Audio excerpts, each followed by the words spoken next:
Good morning students. Today we will do Charter Act 1853. अब देखो, पहले political control court of directors और board of control के बीच में था और कोर्ट ऑफ डायरेक्टर्स की मेंबर्स की संख्या कितनी थी? 24. अब इसमें क्या हो गया? Political control board of director और कोर्ट ऑफ डायरेक्टर्स के पास ही है, बट कोर्ट ऑफ डायरेक्टर्स की संख्या कितनी हो गई? 18. Yes, 6 of members in this nominated by crown and board of control की मेंबर्स कितने होते थे? 6. पहले की तरह ही रहा ये. And then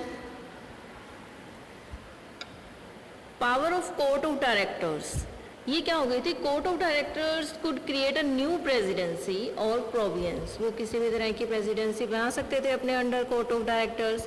and many territory annexed by company, बहुत सारी टेरिटरी या लैंड कह सकते हैं वो अनेक्स कर ली गई थी कंपनी के द्वारा. ठीक है कि जो कंपनी ने काफ़ी एरिया अपने अंडर ले लिया था.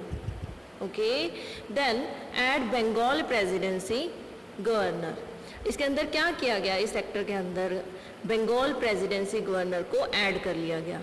Okay, then charter act 1853 introduced an open competition for selection of civil servants. Open competition रखा गया कि सिविल सर्वेंट्स रखने हैं हमने कंपनीज में.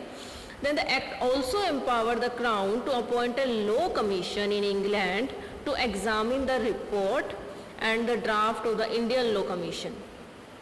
कि जो ओपन कंपटीशन रखा गया कि ऐसे एग्ज़ाम होगा, एग्ज़ाम भी कहाँ होगा? इंग्लैंड में होगा. ऐसे ही चार्टर एक्ट 1833 में था, बट अब 1853 में चार्टर में एक्ट में क्या हुआ कि एक लॉ कमीशन बनाया गया वो इंग्लैंड में ही, बट किसकी एग्जामिन के लिए? कि जो इंडियन लॉ कमीशन है उसकी रिपोर्ट्स और ड्राफ्ट की एग्जामिन के लिए कि वो ठीक चल रहे हैं या नहीं.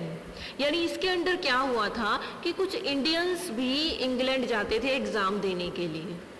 ठीक है, वो इस काबिल हो गए थे इस टाइम तक. ओके, देन कुछ एक दो जो इंडियंस थे वो ज़्यादा नहीं जा पाते थे, बहुत ही कम जा पाते थे वहाँ पर इंग्लैंड में एग्ज़ाम देने के लिए.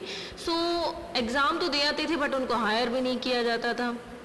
ठीक है, so no time limit of this act, कि कोई टाइम लिमिट नहीं थी. पहले क्या था एक्ट्स में 20 ईयर्स की टाइम लिमिट थी, बट इसकी कोई टाइम लिमिट नहीं थी कि ऐसे ही ये काफ़ी टाइम तक चलता रहेगा.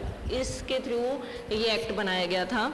Then drawbacks, no Indian element was associated with the legislative council, कि कोई भी इंडियन एलिमेंट इसमें इंक्लूड नहीं था. ठीक है, जो चार्टर एक्ट ऑफ 1813, 33 और 53 बनाया गया, इसमें किसी भी इंडियन एलिमेंट को कोई इम्पोर्टेंस नहीं दी गई. ये इनकी ड्रॉबैक्स थी. फिर आगे करेंगे हम हमारा civil administration. Okay, then keep learning at your home students. Bye bye all of you.